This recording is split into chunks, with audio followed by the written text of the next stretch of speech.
Sounds amazing. Everybody wants to be the storyteller, but behind the scene, doing that tough job of being a good listener is what is the key. The concept of tell, don't sell. Yeah. I need to listen to what clients want True. and what their pain point is, what their desired outcome is, for me to be able to curate the best solution and then propose that to them. That comes from pure listening. I actually had to learn the art of listening. I used to be I thought I was very good, but clearly I was waiting just for the next time to respond. Yeah. So that's not active listening. True. Just to give that person space and time to share what they are, either an idea they're trying to get through or just bounce off an idea or brainstorm, whatever it is. The art of listening, I've come to realize, wasn't easy for me. Yeah. Because I always assumed I know exactly what people wanted. Then that's been a very humbling experience. Yeah. To come to the realization that I know so much and there is so much out there I don't know. So why not allow somebody else to open my mind, open my eyes to another way of thinking or approaching something from a different perspective? It is quite a skill, which I'm still learning, but at least I understood the power of it. Hello and welcome to Upodd, a Kya Matlab network initiative. And we have with us another very exciting and beautiful passionpreneur on the show today. Someone who's known for being an impactpreneur, creating and making the big impact to the stories of others along with her. Presenting to all of you, my next guest on today's show is Fariba, or Fari as we like to call her, who is not just a community builder, but a podcast lover, someone who loves to connect people and drive her spirit into the innovative techniques that she spearheads in the market. Working with Shark Tanks in different industries for over 20 years with her global marketing campaigns, she has been into the big picture. And she loves getting others onto the big picture as well with her love for podcasting. So today, we are here to learn more from her story and what drives her into creating the big picture with big passion. Welcome, Fari. Welcome to the show. We are so excited to have you on Upodd. Thank you, Ranjana. I just want to say namaste. Namaste. Thank you so much for inviting me. It's been a pleasure just to, be in conversation with you and welcoming you to the community. So this is very exciting for me. I'm excited about this. Lovely. I think more exciting because we are having someone from the same community. So podcasting being a common love. And I think today's episode is going to be about discussing what drives you towards that. But to begin, Fari, you've been into just so many roles, and I think 20 years of experience in multiple markets, UAE, UK, Russia, leading campaigns, working with, people across the industries, like I said, the big and the small sharks of the industry. It just sounds so very exciting. How is the picture behind the scene? Was it always exciting, or you had, of course, your share of challenges that you like to talk about? Well, I'll put it this way. You said the key word, sharks. I think along the journey has been quite an adventure. I've met amazing, incredible people working with governments, with different embassies and running government-led initiatives has opened the doors to so many different diverse people and campaigns. Then working with corporates, I got to really understand how decisions are made with, different players who are making the calls. And then, of course, working with startups. And then more recently, it's been on the community side of things. So across the realm, I think the same thing applies. And that's people have an idea and they want to actualize it. So from my perspective, in terms of marketing, which is what I've been doing for the last, over 2 decades now, it's more about taking someone's idea, creating the strategy behind it, and giving that launch pad for them to skyrocket. So this is where I've understood my skill set has been the easiest way for me to materialize everything that I want to bring to clients is just listening. So everyone, it's really irrespective of where they are based in terms of the hierarchy, but everybody has an idea, and just by listening to them, I think it allows you to somehow actualize it, bring it into a reality, and creating the groundwork for them to be able to take the next step. Sounds amazing. Everybody wants to be the storyteller, but behind the scene, doing that tough job of being a good listener is what is the key. Have you always been a good listener as a student, as a child? Ranjana, you're getting into the core of things now, aren't you? So I actually had to learn the art of listening. I used to be I thought I was very good, but clearly I was waiting just for the next time to respond. So that's not active listening. True. Just to give that person space and time to share what they are, either an idea they're trying to get through, or just bounce off an idea or brainstorm, whatever it is. The art of listening, I've come to realize, wasn't easy for me. Because I always assumed I know exactly what people wanted.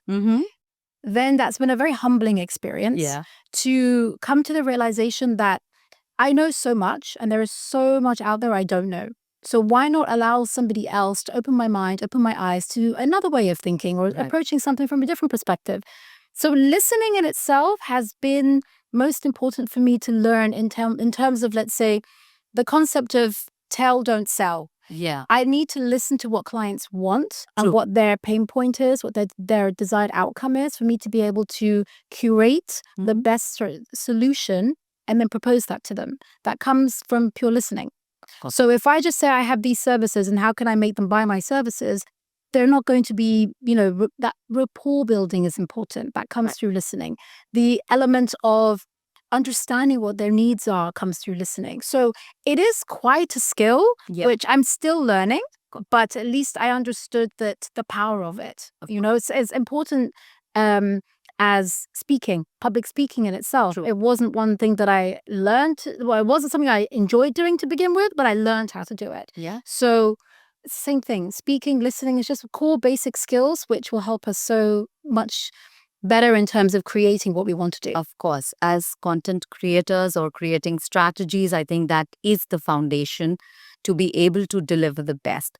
But do you think that because you worked in different markets and clients from, like we said, UK, Russia, Middle East, did the culture and the experience of working with, companies in these different spaces, and of course they all have some variance in the culture of working, of business, did it somewhere impact you to be a better listener, or did it shape your journey in a way? I'm one of those people who believes along the journey, every experience is going to add a new, let's say, flavor to your experience, to your story. Right. And every market that I've lived in or I've experienced working with those people, cultures, dynamics, it's definitely allowed me to tap into something within myself that I didn't know was there, right? For my side, I grew up in the UK, but historically I come from Persian heritage. So we are, go-getters. We have that can-do attitude. We know how to build things. We know how to be creative. So historically, I tapped into that, and I'm getting goosebumps as I talk about it. As a family, I come from entrepreneurs as well. So I tap into that. It's a source of energy for me that I knew I was never going to be an employee, even though I did dabble in that. And I worked in certain industries, even with government. I was like, let me see if I can do this. I enjoyed it. I love the concept of what I was creating, but I prefer to have a little bit more of that blank canvas that I can, there's no limitations. If I choose to have this as a client, this will be my client. If I choose not to, I will fire my clients. So that aspect you can't really do when you're an employee. You have accounts, you have to manage them. So there is pros and cons, but I really took so much from wherever I was living, or, whichever country I was working in at the time. The power of the people, their love for whatever it is that they're creating, their passion for their business is universal. So for me, I think it's one of those understandings where you bring your own flavor into whatever it is you do, where you grow up, and your culture does impact you. But I think from my side, I am that person who sees the glass half full, and I always see the best in people. It's worked for me, and it's also hindered me at some stages along the journey. But I do have faith in people, and I think the beauty of every single person, wherever they come from, whatever their background is, if they believe in what they're doing, there's a story there. Of course. So I tap into that. That's what has been my interest. My curiosity is in the story of people. Great. It seems curiosity is also in your DNA because how did you guess? Yeah, it shows that perfect blend, as you said, of the Persian heritage and being the go-getter and the entrepreneurial, mindset that you carry from the culture, from the experience, from the family living that you have. And that's what you're presenting to the world because you are doing it at your own terms and condition only because you want to deliver the best. So that completely, tells the part. So let's go back to UK where it all started. And I think one thing when we talk of Fari is about FUNDXB, the chapter that you started in Dubai. And it sounds like a fun movement. So I'd like to know more about it. Well, actually, it's, I would say fun was the aspect that we injected into it, but it was much more about failures. So the story itself originated back in Mexico. There was a group of people who came together and they just were entrepreneurs who wanted to share what didn't go right in their stories. And that just expanded into, they had regular meetups and they just thought this was an instance where they can take an opportunity and see who else can benefit from this. So it became a global movement. And when I came back from Moscow, I moved to Dubai back in, when was it, 2017. And I was very much like, I don't know what my next chapter is. I don't know what I'm going to start. I was literally working with a blank canvas. And I just thought, well, I've started a new venture. It didn't work. So that failure was kind of dragging me down a little bit. And I thought, what do I do? And I just found this meetup. And it was basically a group of people who were getting together and talking about failures and entrepreneurship. And I thought, oh, that's a very risky topic. What is that about? I'm not so happy. I wasn't comfortable talking about failures, let alone, sharing them. But hearing other people's failures, I thought maybe that will help me. I just went along to the meetup, fell in love with the concept. It was already being run here, but they weren't having regular sessions because it's a lot of work, as you know, just running events and creating that momentum on a regular level. I extended myself and just said to them, look, I'd be happy to help. I have an events background. Let's see what we can do. I love this concept. Lo and behold, the universe had other plans for me. Instead of being behind the scenes of just organizing, one of the events we had planned that my co-partner at the time, he was the one who was kind of on stage with the camera and with the mic, sorry. And he was stuck in Abu Dhabi. And he called me and said, Fari, I know it's the event, but I'm stuck in Abu Dhabi. I can't do it. Can you just, take the mic and lead it? And I was like, what do you mean? I don't do this. I'm not in front of the stage. I don't do stage work. I do behind the scenes. I thought, well, Fari, you love this concept. Just get up there and do it. And lo and behold, that was when everything changed. And I realized I love creating things behind the scenes, organizing and curating, but being in front of the camera and seeing everyone kind of their eyes lit up, ready for what's going to be shared, and just waiting for something to be inspiring them or motivating them gave me that power and that energy. And I just thought I have to stop being scared of public speaking and just get on with it. So I took the mic, and since then I haven't put it down. And that's how it just worked out. And that in itself, I think my passion for creating connections with people allowed that community to grow. And at the beginning, it was like, I would say maybe 30, 40 people, 50 max would come to an event. And then by the time we kind of left it and finished, it was close to 300 people per event. So it was really growing. We were having a struggle trying to find venues large enough for us to host. So it just became a movement here in Dubai as well. And as everything has a beginning and ending, it reached its end for me. And we've, handed over that to somebody else, is handing over the torch to the next chapter. And I've moved on to other things. And it's always going to be something that I love. And I do support the people who are, running it right now, because it's a license that you can purchase. And actually, it's a beautiful concept that wherever you are, in whichever city, you just go onto the website and you basically see if that chapter is available in your city, and you can just purchase a license and you can start running the events just the same as, we did here in Dubai. There are, pros and cons. The word itself, we called it FUNDXB because I don't want to curse on your show, but the word itself is to do with failures. And it's not just failures, it's F-ups. So we can't use F-ups here in UAE so easily. So we called it fun. But obviously other markets, it's very easy to, use whatever you want. But the concept is just still with people. If they still see me, they're like, I remember the events you were doing. I thought, yes, it's still a concept that people are getting more comfortable sharing about their failures. Yeah. And it helped me, therapeutically, really helped me to get over certain stigma attached to failures, which a lot of founders and business owners and entrepreneurs, you have to go through them to create that moment of success and to see that, you reach within yourself and you tap into that power you have despite the failure. You just, you need to know it's going to happen. And when it does, it's not going to break you. You just have to keep going. So it really did kind of demystify the stigma attached to failure for me personally. And I know for a lot of the guests who came on as speakers, it helped them kind of heal and close the chapter as well. So yeah. Sounds soulful, because I think two things I would like to say. One, definitely, I'm amazed to hear that you were not finding yourself a person to be on the stage. You're meant for the stage. Thank you. We've seen you, how you hold the audience with your talks. And so I'm glad universe created that opportunity for you.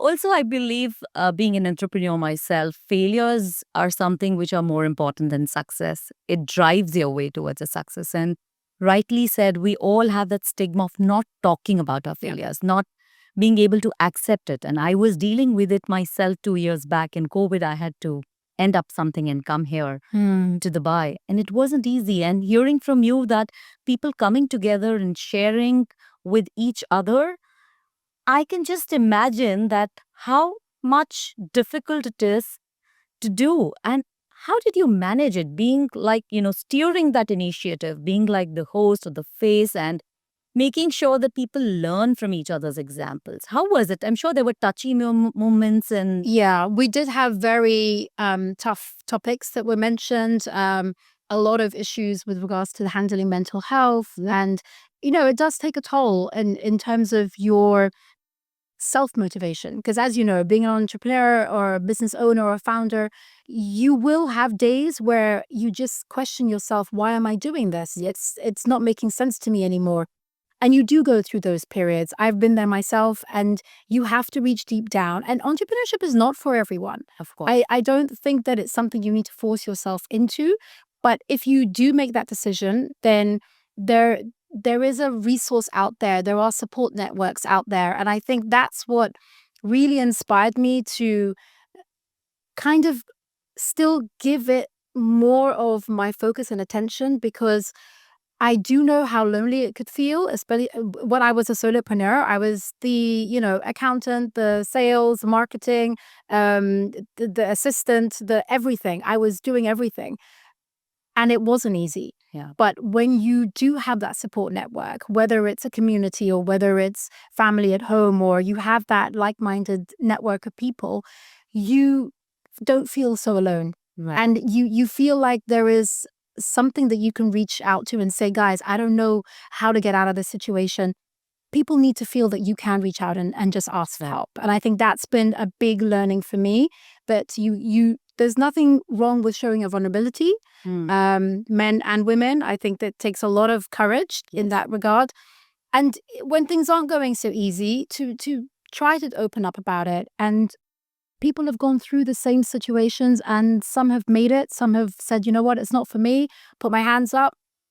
And we did have some people on the show where there were, they did say entrepreneurship just didn't work for me. It was breaking me down, and I had to give up, and I went back to being an employee. That doesn't mean they failed in itself. It just means they discovered it wasn't for them.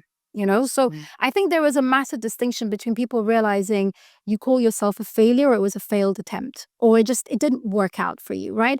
That distinction in itself, you have a release. And you then, know that you yourself are not attaching yourself to that failed experience. So it was a massive learning. And there were so many people who, at the end of the events, would just come and say, thank you, that really helped me. And I think that's what honestly inspired me to start a podcast back in 2018. Yeah. Before podcasting was a thing for me, I was like, I want to get more out of these stories from these amazing speakers. And I want one-on-one time with them, because the concept is that you would give 10 minutes to a speaker to share their failure stories. 10 minutes. And imagine if there's a person who's got a wealth of experience and they just have so many failures, they have to do it in 10 minutes. Right. That inspired me to just do a deep dive, Yeah. to a little bit more information. And when I did it, it just made me realize this is what I love, to listen to other people's stories. It helps me. Yeah. And it's just having them share and inspire other people, and it resonates with a wider audience. We parked it and we had our own, share of failures in the creation of the podcast, where 4 of the episodes were filmed and the editor disappeared. We never have the content anymore. It's gone. It's somewhere in Egypt. So if you're out there, Mustafa, can you please return the content? But, things happen. It is what it is. And I think it was just another redirection. Yeah. It wasn't ready to launch at that time. And lo and behold, because I'm no longer connected to FUNDXB, the whole concept changed. So I wasn't meant to have that content. And I started from scratch again. And last year we did a whole round of, season 1. Same concept in terms of talking about failures in entrepreneurship, but more in terms of what did that inspire for you to do as an entrepreneur? Right. What did it teach you to do? What were your learnings from the failures? That's where I really wanted to kind of shine the light. And now we've pivoted, and season 3, where we are, it's more about the breakthroughs. So as a founder, what is your next breakthrough product or your service? What are you bringing to the society and to the industry that is going to revolutionize things? Right. So it's kind of working its way out. In terms of what I started it with, it's now changing into something even bigger than I thought. So I'm just letting it go, and I'm just enjoying the experience of seeing one simple thing that I said yes to with FUNDXB back in 2017 has now created a podcast in itself that is just taking its own life force in its way. So I'm just loving the experience, really. Great. And I can just say that this reminds me, my son made this statement when I was very hurt, and I just told, I'm a failure, thinking about the failure I witnessed. And he said, never say that, because every time you fall down, you teach me how to rise. And I think this is what happened with you, with all the failures that you saw, Fari. You built something which was a medium to give back to the community. Yeah. So your role as a community builder, the launch pad that you had, the failures gave you a launch pad to come with podcasting, to have your Podclub, and to bring those stories shine brighter and teach others how they can rise. It's so beautiful. And I can see that you are so passionate about it. Yeah. I am. You're right. And I thank you for those words, because to be honest with you, I've always followed what I enjoy doing. Yeah. I don't have an intention or an agenda to start with. I know this is probably not great as a goal setter. You should be setting goals before you start. But my only intention is for me to enjoy the process of what I'm doing. And that's kind of the only thing that's steering me towards saying yes or no. I don't look at numbers. I don't see, if I'm going to have a guest on, whether it's an event or whether it's a podcast, I don't look at what their numbers are, like how many followers they have or how many. I get a sense for them before even meeting them sometimes. Right. And if my intuition is saying to me, yes, go for it, I don't question it anymore. That's been one of my biggest learnings. So there's been times where I've said no and my intuition was saying yes, and vice versa, and I paid the price for it. Mm-hmm. So some of these experiences where I felt that I failed was because I knew better and I didn't go with my gut instinct. So in those regards, I don't ever look at it as something I regret. I look at it as a lesson and a learning. And I think, just learning the beauty that not to rely on failures to guide you, but not to be afraid of them. I think there's a lot of people who, when I do ask them, why have you not started, whatever it is, their answer is, what if I fail? I'm like, yeah, but as the quote goes, what if you succeed? What if you rise? What if you soar? Like, are you more scared of that than you are of failing? Because failing, you can just get up and do it again. Yes. But if you hit those heights of success, there is a momentum that you cannot stop anymore. Are you ready for that? So this is the deep introspective look. You need to ask yourself these quite difficult questions and see where it takes you. Yes, of course. So was there a moment or maybe an experience or a guest who made you realize that you need to have that big moment? You need to create that difference and go for it, go against your fears of failing. So was there an experience that you remember, maybe some of your initial guests, some story, some experience where it was tough, but yeah, you surpassed it and you came out much more stronger and braver and ready to be honest with you, yes. I think most of the guests that I've had as speakers, either at events or on the podcast, have always been founders and entrepreneurs. So in itself, the concept of an entrepreneur is someone who takes risks. So I think when you identify as a risk taker, it doesn't have to be big, crazy, illogical risks, but doing something different, doing something against the grain, doing something that other people don't understand is a risk. Yeah. And I think that in itself inspires me. So even for myself, I've done so many different initiatives and run so many different things, even before its time. So I was doing speed networking for Dubai early, 2013, 14. Mm-hmm. And people looked at me like, what is this? I don't understand the concept. We were doing that back in the UK when I was in university. Mm-hmm. So some things you might launch, it's too early. Yes. Some things you might launch and people don't understand it. Right. It doesn't mean it's not a good idea. It just means maybe it's too early, maybe it's not the right market. And I think taking those risks, when I started my event management company back in 2018, 19, I said, this is what I'm going to start here in Dubai and I want to have my base here and this is my home now. And in all reality, when COVID hit, what am I going to do as an event management company? I can't do events anymore. Yes. I had to deep search for my own reason. Why am I here? Why am I doing this? And I had to pivot. And that's where my entrepreneurial mindset kicked in. I said, I have to have a growth mindset. Opportunities come to me. What can I do with this? And I thought I can still do events. Let's do them online. Yeah. So I launched webinars and I completely realized I don't know what I'm doing, but let's see if it's going to work. And over 150 webinars later, in just 6 months, I realized, yep, it works. I can make good money from it. And this is the right time to launch it. So out of a crisis, an opportunity arose and I jumped on it. Digital marketing, it wasn't a thing that I added within events. It was just, I do events. And then I realized, hold on a minute, I'm now becoming an agency. So that allowed itself to create a marketing agency. And again, 4 years on, I'm having another relook at where is the business going and re-strategizing that. That's all a growth mindset. Yes. And I believe that as an entrepreneur, you do need to go a little bit deeper into things where if it's working for you, don't just become complacent with it. Test yourself, be experimental, try different things. And I do that with my events. I do that with concepts. I do that with ideas, and I do it with clients. And I always say to clients, I'm going to work really well with you if you are experimental. If you're open to trying things differently, we're going to have fun. If you're going to be very rigid, then I'm probably not the best person for you. And there's many other people who will probably be best suited for you. But I'm going to push you. Yeah. And I want you to go with go with me on this journey. Don't resist it. You'll love it at the end of it. But it's going to be a challenge for you as well to not just, I'm not a yes person. But at the same time, I do want to push you beyond your own boundaries. Right. So this is, for me, my own journey. And I'm excited about figuring where things are going. I don't know. And that's the magic and beauty of it. Yeah. But I'm curious enough to see where the path is leading me. Great. So you spoke about events, and I think that's the area that you belong to, something which has been your source of idea, your source of love, and podcasting, as I understand, has come as a tool down the lane. But talk about events. Tell us something exciting, some exciting events that you've done, or maybe I remember when it was COVID and a lot of companies went to webinars and online thing.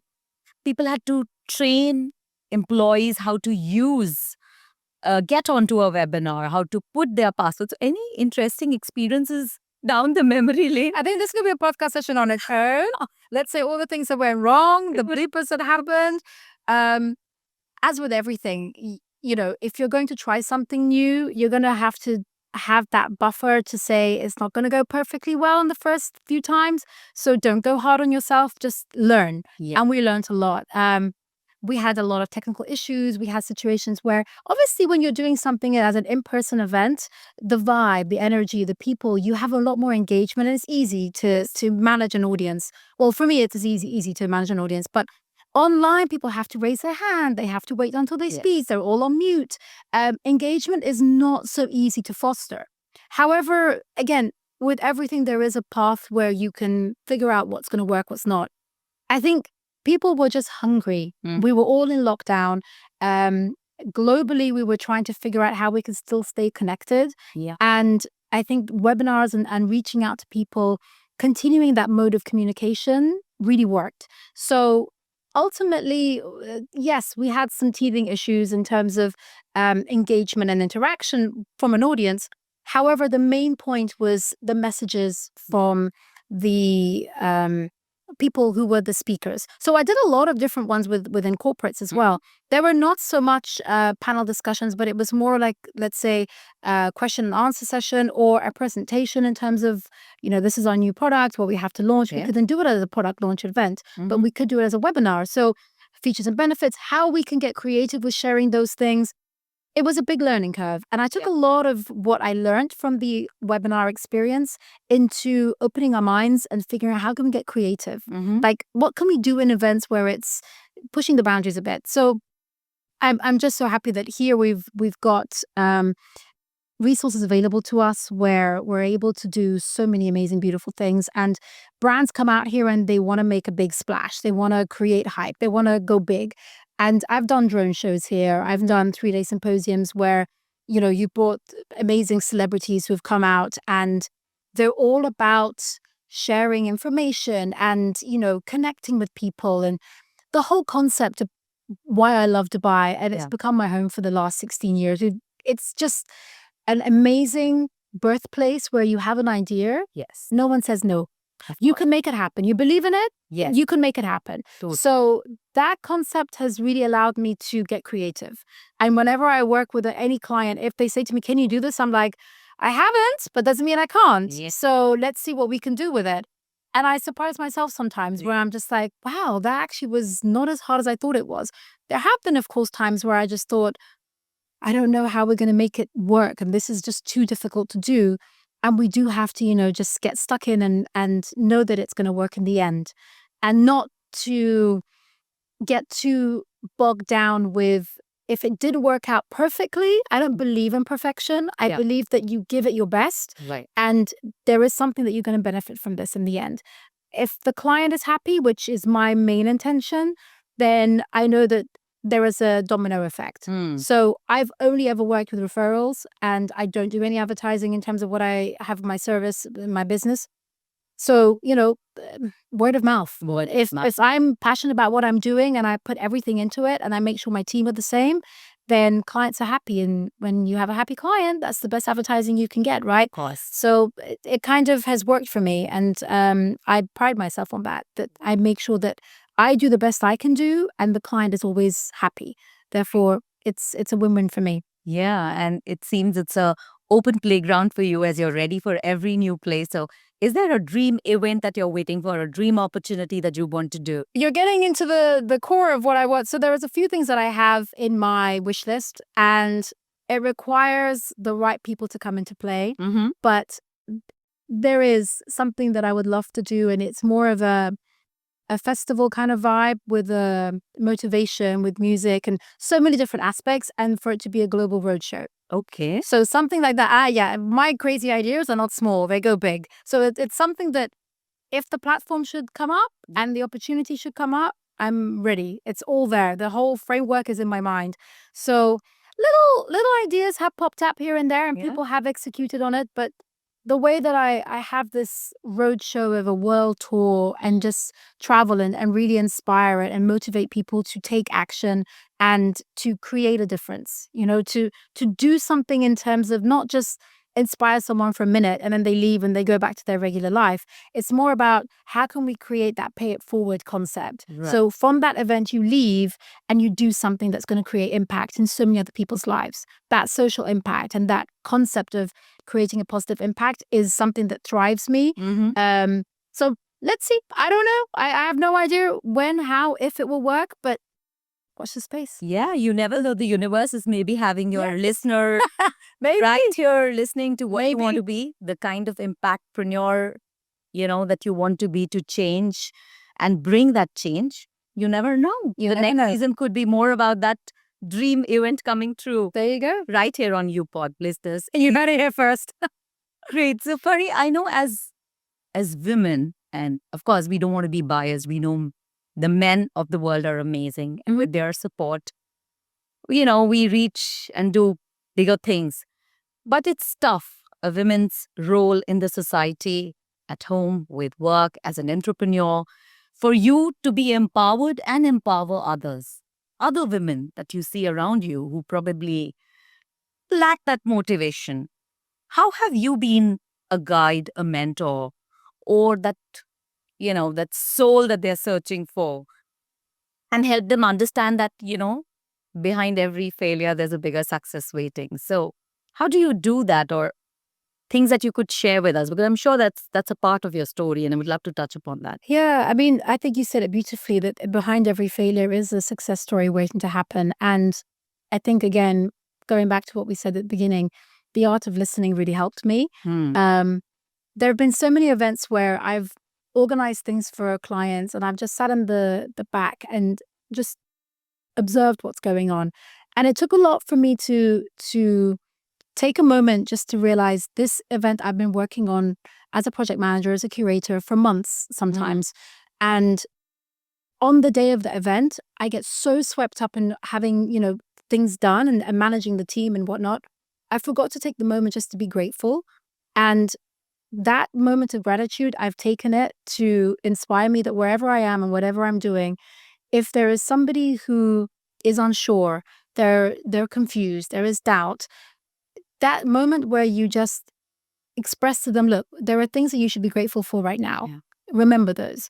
If you go into that practice of, the attitude for gratitude, yeah. I know it might sound corny or whatever, but it's very powerful. Yes. So for me, activating that element of gratitude within myself, I do have practices where I make sure that, I end every night and I start every morning with things that I'm grateful for that are specific to that day. So I wrap up my evening by saying, what am I grateful for this day? And I mention them and I'm truly grateful for them. And the next day, it's certain things that I want to create or have an intention for. That aspect allows me to somehow be open to listening to people share their ideas, or if they have something that they're not sure about, or if they have a problem they're going through. I try not to judge it because it's very easy just to think, well, I've been there and this is what you should be doing, because everyone's story is different. Yes. But I think I don't really see it differently in terms of men versus women, or we have it slightly better or slightly worse. I just think that the journey for each one of us, whatever you choose to do in your life, it's going to create moments for you where you're going to doubt yourself and you're going to reevaluate your self-esteem, your self-confidence, your passion for what you're doing, even understanding what your passion is, yes. Your skill set, your power, your gift, whatever it is. We've all been there. I know I've been there many times. And for me, I think just by listening to somebody and practicing gratitude for where I am right now, it might not be my end destination. I might have so many other things that I want to achieve, but I am grateful for where I am right now. I'm grateful for the journey I've taken to get me here. And if that can help somebody else and in any way inspire them to just take a moment and look at, you are okay where you are. Yeah. You might not be where you want to be, but imagine how far you've come to where you are right now. So that moment of reflection and, acceptance has not been an easy path. But I think learning to listen to people and just understand their pain point without giving them advice, unsolicited advice, is nobody wants to get unsolicited advice. Yes. But once they do say, like, I don't know what to do, then it's more of a conversation. Yes. It's not so much like, let me give you a 3-step program to how you can get out of this. I'm not here to coach anybody. I'm not here to be a therapist. But I can just say, look, I've gone through this. These things helped me. These are the resources I tapped into. See if they work for you. Yeah. And I don't believe in a one-size-fits-all mentality or a solution. I think you can be a woman who, is straight out of university and has so many ambitions and you want to start everything, but everyone around you is saying you can't do it. Yes. Well, you're the only one who's going to say, I can do it, right? On the flip side, you can be a woman who has been a mother, a loving mother, and has decided now that your kids have gone, you have an empty nest and your kids have grown up. You want to get back into doing something, or you want to start doing something. Who's to say you can't do it? There's no limitation to starting at any age. So I think limitations that we set for ourselves are within our own creation. We need to just destroy those limitations. I don't believe that there is a ceiling. I think you have a limitless mindset. And if you tap into that, you can create amazing, beautiful things. It's just sometimes we get caught up in our own misbeliefs, our own I would say even misalignment to what we are designed to do and what our purpose is. And it's just refinding what that journey is. And if it changes, so be it. Yeah. But not to judge ourselves for so-and-so is at the same age as me and they've achieved X, Y, and Z. That doesn't help anybody. Right. You know, comparison and all of this. I don't even believe that you should be comparing yourself to your former self because that's who you were. Yeah. You are a different person now. Right. So what I was doing 10 years ago, I can just say to myself, wow, I would do things now that I never thought I would be possible, that I could do, you know? And would I change any of the things I've done? I've asked this question of a lot of people. The best answer I got was from Dr. Marshall Goldsmith. He's the world's leading executive coach to the top CEOs across the world. And he said, I wouldn't change a single thing because I don't know what the outcome would then be. Yeah. How beautiful is How that? beautiful. You know, you don't want to live in regret, Yes. but you also don't want to live in the possibilities of the future. Right. Then you're missing out on the present. Right. So that to me was just, yes, I don't regret anything. It's been a learning and it's been a lesson. And I appreciate the lessons because that's just going to fuel me to move forward. And Amazing. that's how I look at it now. Yeah, no, I think that's a beautiful way of looking at life, a mindset that we always say, you know, look at the brighter things of life, but you need to look at your side of things and not at others always to avoid the comparisons. I'm glad that, you know, that's been your mission or that's been your way of taking things ahead. Okay, and I'm sure, Fari, you love to do a lot of fun things. Events, of course, because events are supposed to be fun. They need to bring, you know, a vibe, a high level of energy. And unless you have that energy in you, you will not be able to pass on. So what sparks you up? What gives you that energy? Maybe let's do a little fun factor game with you. Okay? Sure. So I'll mention some activities which could be a part of your routine or you like to do it. And you will help me rate them on a scale of 1 to 10. Okay. 10 being you really, really In love with it. Yeah. you love. Okay. Okay. So let's say exercising. 10. Cooking. 6. Okay, not bad. Shopping. I would say 6. Okay. Partying with friends. Partying, I don't know. I think with friends, definitely it's a 8 or a 9.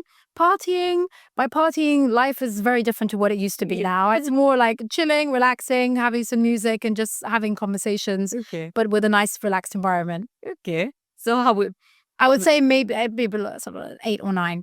Okay. Travel.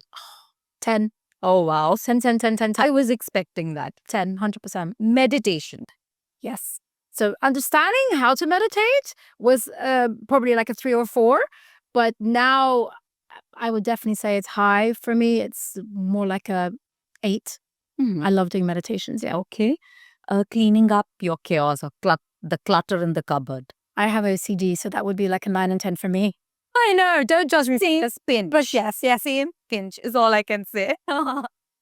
Great. What about pampering yourself with a spa? 100%, yes. 100. Again, all of these are very high on the 8s, 9s, and 10s. Yes. Yeah. Okay, great. Then I'm looking for something which doesn't bring the fun in you. What could it be? Nothing boring. Everything is so exciting. Negative people who are complainers, people who want to sit down and just look at the worst things in life. No, I have no interest in that. It's just, I think also gossip, conversations where it's making you judge people rather than create new ideas and concepts. To me, I don't see the point in it. So if there are situations or gatherings or groups of people that just want to sit and tear things apart, it's not for me. Yeah. I'm not that kind of, it doesn't excite me, doesn't interest me. And I'm sure it does for a lot of people. People love gossip. Yeah. Some other things that I love doing, which is very, might not be public knowledge, but I love reality TV. Yeah, I love documentaries. I love these things. So for me when I want to make time to just, allow my mind to open up, I will watch something which is like reality TV, which might be counterintuitive to a lot of people. If you want to escape, go watch something like Harry Potter. But I'm like, no, I don't do sci-fi. Yeah. I'm not escaping reality. It's just, I want to see how other people deal with other situations. So documentaries are fascinating for me, always to be curious and learning. So yeah, these things are just this never ending. Doing crazy things. Yeah. Yes, I was coming to that. So I think your documentaries, your Netflix is something that keeps you Yeah, definitely. going. Consuming that, yes. Perfect. That's a lot of things which I'm sure brings the glow on you when you bring the fun out and completes you. Yeah. So I love your name. I'm coming to a very different topic. What does it mean? Let's start. So Fari is what I've chosen to go by because it's just easier living in this region. My name is Fariba, with a B, Yes. whereas Arabic name is Farida.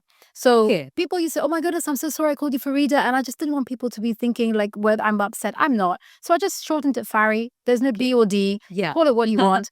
But it originates from the name Fariba, which in Farsi, it has more of a grand meaning in terms of, how do you explain it? More of a beautiful creation, extravagant, charming in a way, but so many different meanings which encompass into one word. But you don't really use this word in daily language. Sure. It's just the meaning behind the name. So I've shortened it to Fari. Even my mum uses it now. She calls me Fari. So it's stuck now. Amazing. No, I'm sure. I think that's somewhere, as we say, when you keep a name, it somehow guides your life. And that's what you're headed to, creating that extravaganza from every event that you do. Thank you. Coming to the tools of events, or maybe the future of event marketing, digital marketing, podcasting, where are we headed? What innovation are you expecting? And time just passes by very quickly. It's about a year and you see new formats and you see new technology. 2 years down the line, what do you expect to come up as the new tool of event or digital marketing? So with events, as with every industry, there's new technologies available. There's new ways of doing things. I think the future of events, it's very much leading towards AI-enabled resources and more technology-based. I don't want to rely on that too much because I do believe in the power of people. Yes. That is still at the core of events, right? So I think to stay ahead of the game, if you're a brand, you're a business, what you need to make sure focusing on is your brand messaging and your concept of tell, don't sell. Yeah. Get into storytelling. That's why the medium and the forum of podcasting has become so big, because people love to tell stories and people love to listen to stories or watch. People don't want to really consume you or your brand or what you're trying to sell before they have any trust in you. So how do you build that trust? You tell the story. You get people to understand what you're all about, who created you, who are your co-founders, where did this story come from? Everything behind your story will capture people's trust, and that will sell more than any form of direct selling. So digital marketing, in terms of getting your message out there, is key. And there are so many resources available now. It's so much easier to get your message out there. Make sure your brand message is clear, it resonates, and it's unique to you. You're not copying other people. You're more of an innovator, not an imitator. And I do think that so many other technologies out there available. Like back in the day, for me, if I had to come up with an event concept or I had to curate something, I would have to sit and figure out this and that and do a lot of research in terms of what the client wants. Now you have such beautiful and easy tools like ChatGPT. Yes. I'm not saying rely on it, but I'm saying it's there. Use it as inspiration. Right. Use that to kind of give a few ideas and just think like, has this been done? Could this work? And then take that and build from it. Right. I don't believe in relying on technology to run your business, but I do believe that you can definitely use it to enhance ideas, to create different avenues that you might not have thought about. But I strongly would suggest, if you are looking to start your marketing strategy, think about what your message is and hone in on that message. Curate your message so it signifies and embodies what your brand is all about. And then people will remember it. People want to feel. We need to feel things, not to be sold things. Right. So if we can sense what the feeling behind that story is and behind that brand, we're more inclined to buy. So I think there's so many, case studies, one being Red Bull. They don't ever advertise that they're an energy drink, but what they do is what the energy will take you to do is experience. So they Right. talk about the experiences. Yeah. Again, storytelling. And even for me, I found podcasting just as a curious venture to see, do I want to add it to the agency as a service? And I thought, let me run some, let me see what it's all about. And then lo and behold, I had no idea I'll fall in love with the concept of creating. Right. So I always thought I'm behind the scenes, not a content creator by nature. And I've come to realize if I allow my limitations to just disappear, you are amazing in what you can do. Yeah. So I think podcasting is something, again, telling stories. It's taking articles and newspaper, what that was back in the day of media, to a new forum. True. So people want to watch and listen, and however they want to consume, they're interested in stories, whether they're short-term content or long form. Right. I think there's enough people to consume both. We have this instant gratification concept, yes, but I do think that people still want to listen to stories and they still want to be moved and feel certain emotions, which you will only get through formats such as podcasting and content creation. I think stories, coming down to stories, as kids, the first thing we remember is a fairy tale. Yes. That's the impact a story creates. As we grow up, we move into the reality and with the community. And I'm glad you mentioned that, with the Podclub community that you've created. Yeah. You are everything to that. You're not just a host, you're not just an organizer, you're not just a mentor, you're a cheerleader, you're someone who's a strategist taking it ahead. You're inspiring fellow storytellers to come and do the job and spread more and more positive, inspiring examples. How do you feel about it? I mean, speaking about it, I'm getting the chill and the thrill of doing it. How is this experience? How did it come to you? Where do you see it going? To be honest with you, like I said, I don't ever have a forecast for 5 years down the road. This is where it's going to end. And I think that's always worked out for me, that I don't limit what it could be, but I enjoy the process as it goes along. And again, it was serendipity that brought Podclub to me. I was looking to get back into doing some form of community engagement. Wasn't sure with which community. And I put it out there to the universe, and I said at the beginning of the year, I really want to get back into community stuff, but I just don't know what, and I don't want to do everything myself like I was doing before. I want to hone in on the event side of things and just build that. And lo and behold, contacts that I had made, good friendships that I had fostered, it transpired into this. And to be honest with you, it was a simple conversation that I had with Ivan, who is one of the co-founders of Podster. Yeah.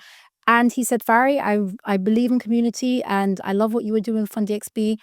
What do you think about doing this? And I said, this is a no-brainer. I'm in. I had no idea what it's going to be about. I just said, right, let me think about 6 events I'm going to do. Give me a little bit of time. And within a couple of days, I had it all planned. And since that day, again, so many other things have come out of it and so many ideas have come through it. But at the core of it, it was because I wanted to do something which was more engaging and interactive with a wider community. Right. And I was in content creation mode, and it just so happened that it was podcasting. I didn't search for it. I didn't, knock on doors. I just allowed it to come. And I thought, this is perfect. Why not? Let's see. And it's working with people that I love and respect. So why not? It was an easy yes for me. I think that's the easiest way I can say it. And where it will go, I have absolutely no idea. But I just know that so far it's been so much fun. Yeah. We have so many big ideas moving forward. And it's a community that I love supporting because people are they have stories and they want to showcase them. Why not bring them all together and let them feel that, together we can make a bigger impact, however that will be. Great. That's about bringing all the change makers together at one place, and it takes metal to do that.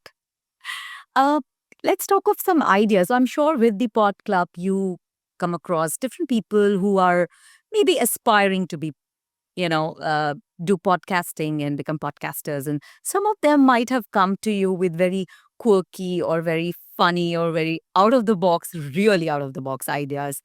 Are there any examples that you remember I'm not challenging their thought behind it, but sometimes it's very dysfunctional to hear something like this maybe, or or alarming and you feel, okay, I don't really buy this at this point, but I'm happy to support you?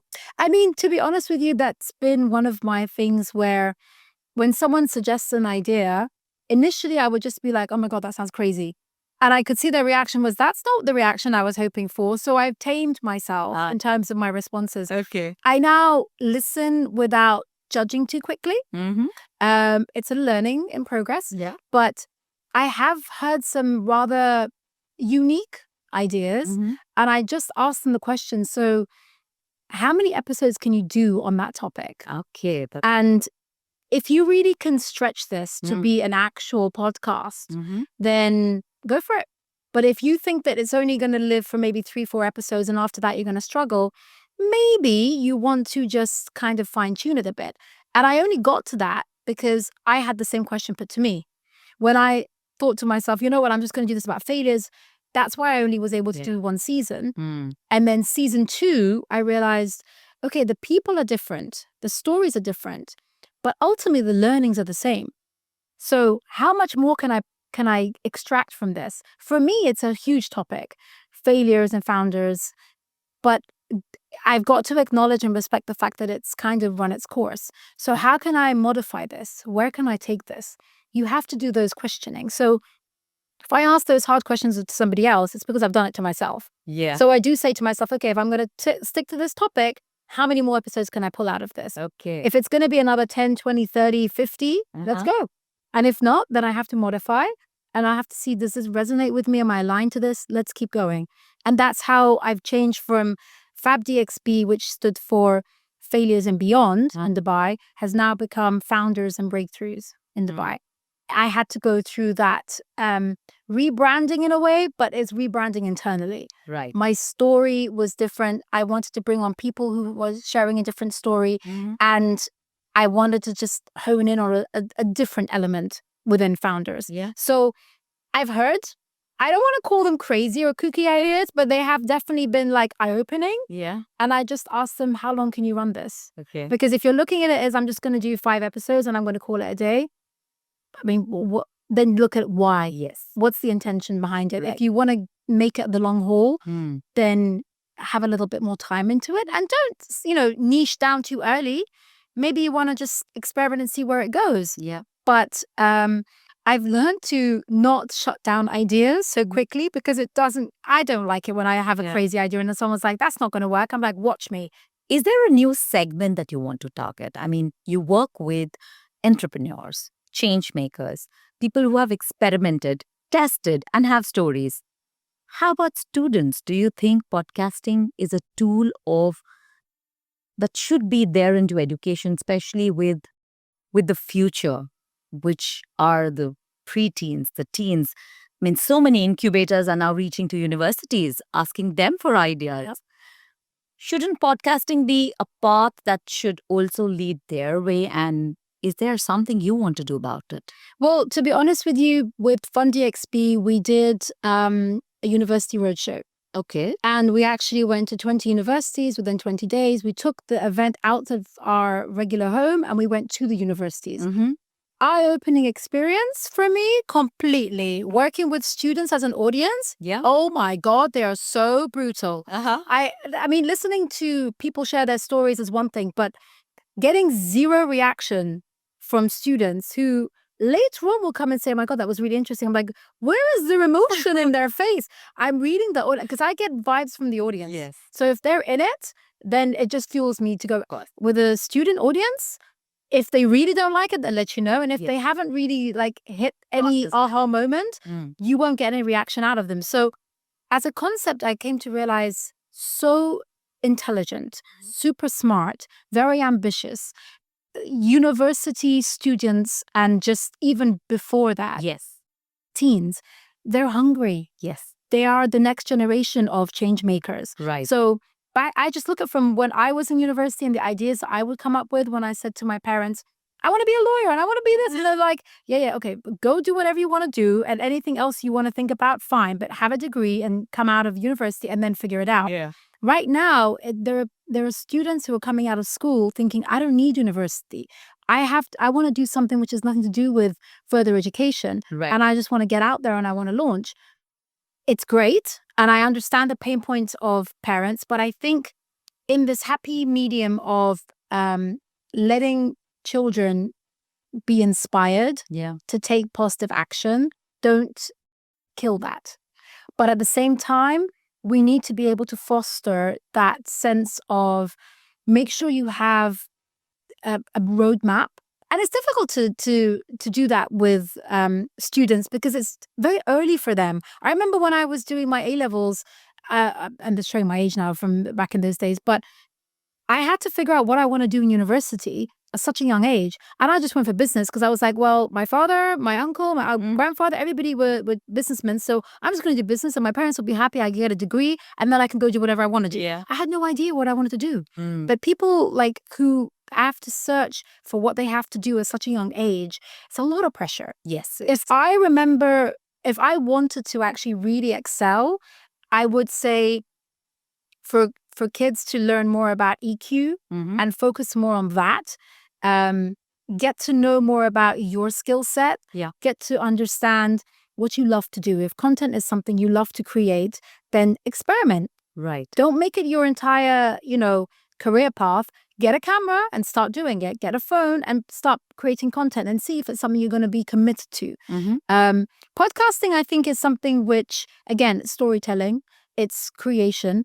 It can match anyone if they're aligned to it. Right. But doesn't mean that everyone is built to be in front of the camera. Sure. There are a lot of people who have great ideas, Right. but it's not meant for you to tell the story. Right. Maybe you're meant to come up with the ideas and somebody else is supposed to execute those stories as, on camera. I think it's finding out what your skill set is, what your gift is. And that's, if I could go back to kind of re-educate myself, I would understand emotional intelligence was something I really did not learn until maybe 7-8 years ago. Okay. If I did meditation, emotional intelligence, Right. Understanding how my mind works, NLP, these things for me would have given me all the tools I need to go a lot faster, a lot, further. So I kind of do feel like, yes, there is a need for higher education. And there are so many things that kids can do, but they're so smart and they're getting smarter and smarter, by the decade. Every generation, you're just thinking, you're 16, you're 12, you look like you're already very mature. The sentences you're structuring is just so eloquent. Exactly. Where are you learning these from? And that's all content they're consuming. So Of course. I think, I don't know. The future is very bright. Right. And I think there's a lot of bright minds out there who are going to co-create beautiful opportunities. I just think we need to give them a blank canvas and let them see where they can create for themselves rather than guiding them into very rigid outcomes. Yes, very true. I think that's what this future is meant to do, is shape for themselves, paint for themselves, create for themselves, but involve everybody. So it has to be inclusive. And coming to that, I know there are a lot of students, there are a lot of kids who love or are, really fond about podcasting. Are there any tips for them? Are there any applications? Are there any tools that you feel are very kids-friendly, user-friendly, and would be a good start for somebody who, after hearing this, picks up a camera and says, I'm going to record my content? Any suggestions for? So I think the best thing to do is when you have an idea, just do it. Yeah. You don't need to get fancy. And I know there's going to be a lot of people are going to be like, what are you saying? I don't think you need to invest a lot in really fancy equipment if you don't know this is for you yet. Yeah. You have, look, technology these days, our phones have the best cameras, right? Yeah. You have an inbuilt camera in your phone.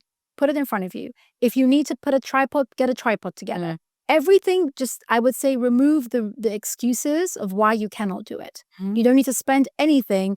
You already have a phone. You have a camera in there. Put it in front of you. Just start recording.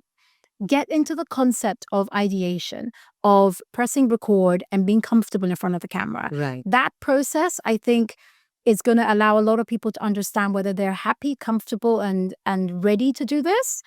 If the answer is yes to all of those 3 questions, then invest in that and go down either taking courses to understand public speaking if it's not comfortable for you, but you want to do it. If you want to be the curator of your own podcast, watch really successful podcasters. Right. Yeah. See how they have been doing it.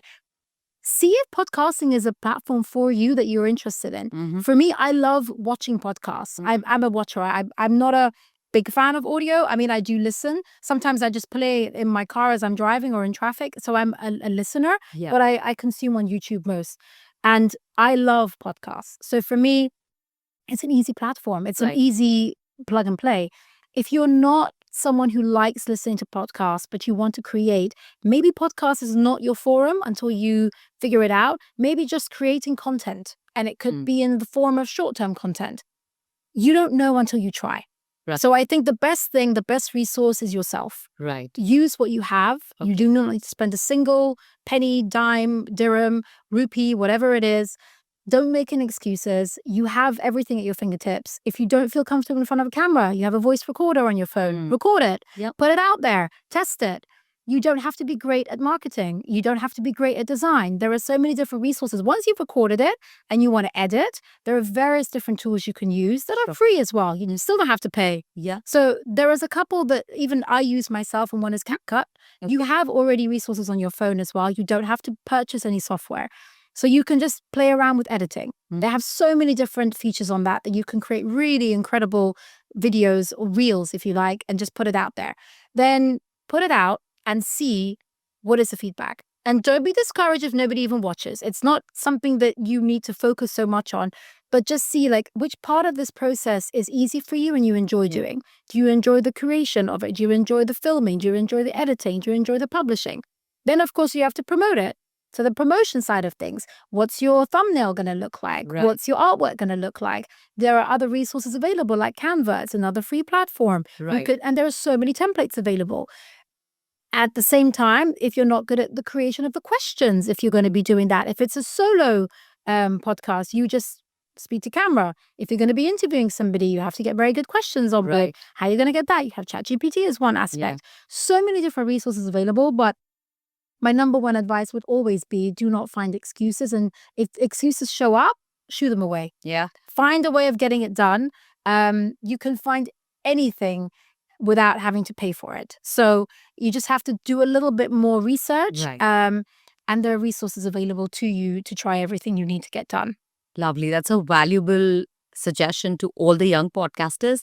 E is for effort and not for excuses. Yes. Beautifully said by Fari. So I'm sure we'll have many more people join the league because podcasting is the future. Yes. It is about sharing those experiences and bringing out the best in your stories. And we are so happy that with your initiatives, you are creating that impact. You're bringing out change makers and inspiring them in so many beautiful ways.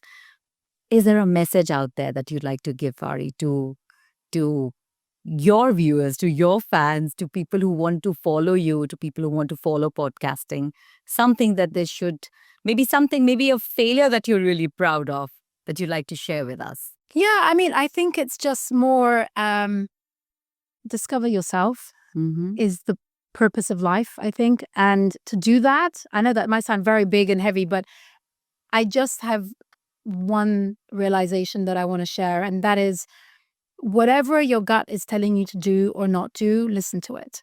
If you think that you want to pick up a camera and you want to start creating content, or you want to start doing events, or you want to take that initiative and start a business, or whatever it is, if your instinct and your gut is telling you do it, don't find any other excuse. Don't delay anymore. Just go ahead and do it. You don't need to know the how and the where and the what and the who. Just do it. Right. Because I think that's been my biggest learning, that things that I said yes to when my intuition was telling me no really backfired. Even the numbers were making sense. The people were giving me all the right messages. The rationale, logic was there. But my intuition said, this person is not the right person for this. This person is not the right match. And ultimately, it worked out that they were not the right match. So I have been led astray. And that's my own fault. But I learned the lesson. So now, if it doesn't make any sense and it doesn't have any understanding in terms of how am I going to do this, the how is not my problem. If it's saying yes to me on a soul level and I'm getting that yes in my gut, I will say yes. And then I'll figure it out as I go along. And I think that's just the only thing I can say. If you if you listen to your instinct and your intuition, it's not going to be so loud always, but that's when you have to silence a little bit and just kind of listen to that. Yes, you need to do this. It's time. Or stay away from this. It's not yours. Yeah. Whatever it is, the guidance will always be there. And take risks. Take risks and experiment, because otherwise, what are you gaining from life? Yeah. Staying in your happy comfort zone will maybe keep you happy for a period of time, but I say happy with quote marks because happiness really is only it's a state. Right. So create that state and make it as fun as you possibly can. Inject fun wherever you possibly can. Maybe that's the message. Inject as much fun as you possibly can in everything that you do. Lovely. And I love the consistency. You started the show telling us that you are a good listener. I think you really are, because you not just listen to others, but to your inner voice. And I think that's the key. That's the message which goes out to everyone, to take risk and to listen to that inner voice and just go for it. Just swim along and flow along. That's lovely, Fari. I think I can't tell you how much I've been enjoying this conversation. Me too. There's just so much to learn and get inspired from. And coming from the podcasting community, I would say you're so much of a mentor that, everybody feels about. I'm glad you're here on the show. It was a wonderful, wonderful session for Upodd, for the team of Upodd, to have you here with us, to have you spill your passion, your purpose, your power, and the listening skill with all of us here. Thank you so much, and look forward to have you again with another season. Thank you so much.